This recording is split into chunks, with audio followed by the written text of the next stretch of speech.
I've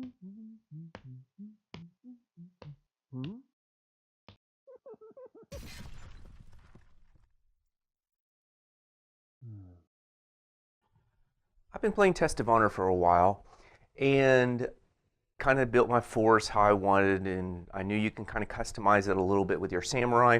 I decided to stay with Senzo, the Thorn, and he had a bow, so he couldn't be customized. So I built my other men, and one of them was the masked men group. So I made a couple of masked men group, you can see here, and I got everybody painted and all put together. I was, woohoo, I am done. And then it's not like 2 days later, a new FAQ came out for Test of Honor. And one of the questions was, what weapons can my models have? Well, I knew what people were saying was you can customize your samurai with any melee weapon you wanted. If you wanted a bow, you had to pay that 2 points upgrade. I was like, okay. Well, I started looking into it, and it says basically, if it says something like spearman, they have to have spear. If it's a musket man or musket men, they must have a musket. You can't change that.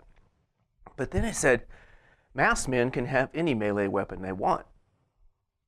I was like, oh, great. I built these guys with spears because I thought that's what they had to have. I got everybody painted, everybody glued together. So changing weapons on them is going to be like clipping off arms or something and putting new arms on and trying to get that paint to match up and everything. I was like, oh, great. Am I going to have to redo these 6 models again? Well, I wanted them with Naginatas because, first of all, it gives them defense against horses. And also, it's got a great effect that if they get a crit on their avoid roll, they get to charge right back in and attack the enemy. So I said, I want my masked men to have Naginatas. So I looked at the sprues. The only sprue that I found that has a Naginata is the mounted samurai sprue, and there's 1. I was like, well, that won't work for 6 guys. So I went through my Legend of the 5 Ring, my Clan War models, and I found some Naginatas there. I thought, well, maybe I could use these somehow. I didn't have enough. So I was like, oh, what am I going to do? So I looked at the sprues very carefully. And basically, a Naginata is a katana on a pole. So the katana's at the end of this pole. So I was like, okay, I'll look for some katanas. And I looked and looked and looked.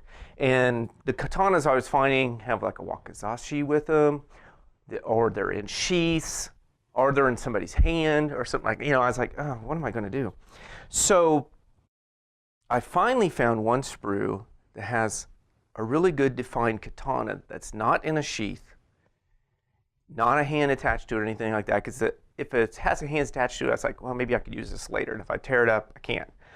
So this is the sprue I found. It's from the samurai. So if you have the samurai sprue, you will have 1, 2, 3, 4, 5 katanas on that sprue up here in the corner. So I took those off. I clipped one off. I just did a test one. And I cut off the hilt of the sword with an X-Acto blade and made it as flat as I could so when I attach it to my spear, it'll work. Now, the spears, of course, were way too long. So what I did was I kind of figured out how long the Naginata pole was from the mounted, and it's about 1 1/8 inch long. So I took each of my masked men about 1 1/8 inch long and cut off the end of the spear, made it as flat as I could, and then I glued that katana blade with the hilt, because that hilt's going to give it that extra support to keep it glued onto the pole, and glued it onto the end of the pole. Of course, I painted the katana blade and hilt before I glued it on, because everything else was already painted. So I did that, glued it on there, and now you can see that my masked men have Naginatas.